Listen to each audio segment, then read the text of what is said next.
Basics की बात करें तो पिछले एपिसोड में हमने कहा था कि क्रिप्टो करेंसी एक वर्चुअल और डिजिटल करेंसी है और इसके सारे ट्रांजैक्शन एक पब्लिक लेजर पर रिकॉर्ड होते हैं और उस पब्लिक लेजर को कहा जाता है ब्लॉकचेन। शो का पहला सेगमेंट है, आइए समझते हैं, जिसमें आज हम समझेंगे कि ब्लॉकचेन क्या है। अब इसे काफी सिक्योर टेक्नोलॉजी माना जाता है। क्यों, वो आप समझ जाएंगे जब मैं यहां पर इसे एक्सप्लेन करूंगा। तो ब्लॉकचेन नाम में ही ब्लॉक है, यानी इसका जो डेटा है वो सेव होता है ब्लॉक्स में। अलग अलग ब्लॉक्स में आपके ट्रांजैक्शन या कोई भी जो डेटा है वो स्टोर होता है। और एक बात और ध्यान में रखें कि ब्लॉकचेन का इस्तेमाल सिर्फ क्रिप्टो करेंसी नहीं बल्कि और कई ऐसी इंडस्ट्रीज हैं जो करती हैं। तो अब ब्लॉक्स में आपका डेटा सेव हुआ, समझ लीजिए ट्रांजैक्शन है कोई, तो ये डेटा 1 है, ये डेटा 2 है, ये डेटा 3 है।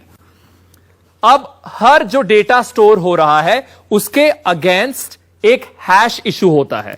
अब वो हैश क्या है? ये हैश एक यूनिक कोड होता है। जिस तरीके से आपका आधार नंबर होता है जो आपको फिंगरप्रिंट देने के बाद मिलता है, वो यूनिक है।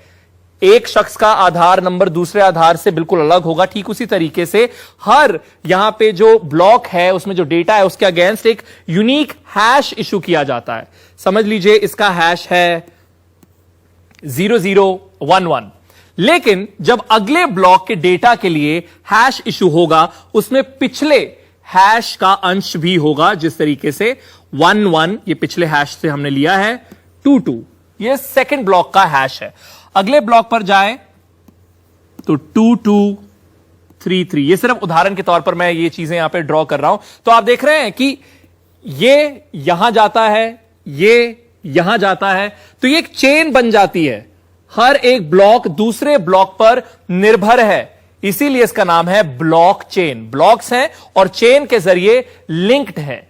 अब अगर कोई भी किसी ब्लॉक के साथ छेड़छाड़ करना चाहता है, समझ लीजिए मैं इसका हैश चेंज करने की कोशिश करता हूं, इसे 2 करने की कोशिश करता हूं, तो वो अगले जितने भी ब्लॉक्स हैं वो इनवैलिड हो जाएंगे। और ऐसे एक नहीं हजारों ब्लॉक्स होते हैं। कोई भी स्कैमर कितने ब्लॉक्स को चेंज कर लेगा। और वहीं नेटवर्क पर मौजूद जितने भी कंप्यूटर्स हैं, जितने भी नेटवर्क पर जितने भी सिस्टम्स हैं, उन पर इसकी कॉपी है। समझ लीजिए 10 या 100 जितने भी वो नेटवर्क पर कंप्यूटर्स हैं उन पर सब पर इसकी कॉपी है। तो फिर एक और लेयर आ जाती है कि कोई छेड़छाड़ इसके साथ कर ही नहीं सकता।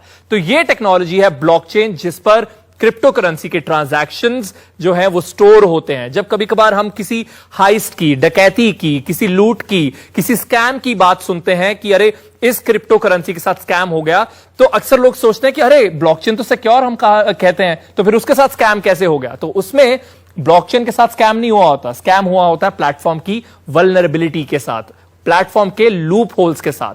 ब्लॉकचेन अपने आप में ऐसी टेक्नोलॉजी है जिसे प्रैक्टिकली कॉम्प्रोमाइज होना एक तरह से इंपॉसिबल ही है। क्यों? क्योंकि जैसा मैंने कहा कि चेन बनी हुई है, आप किसी एक ब्लॉक के साथ छेड़छाड़ करके कुछ भी हासिल कर ही नहीं सकते।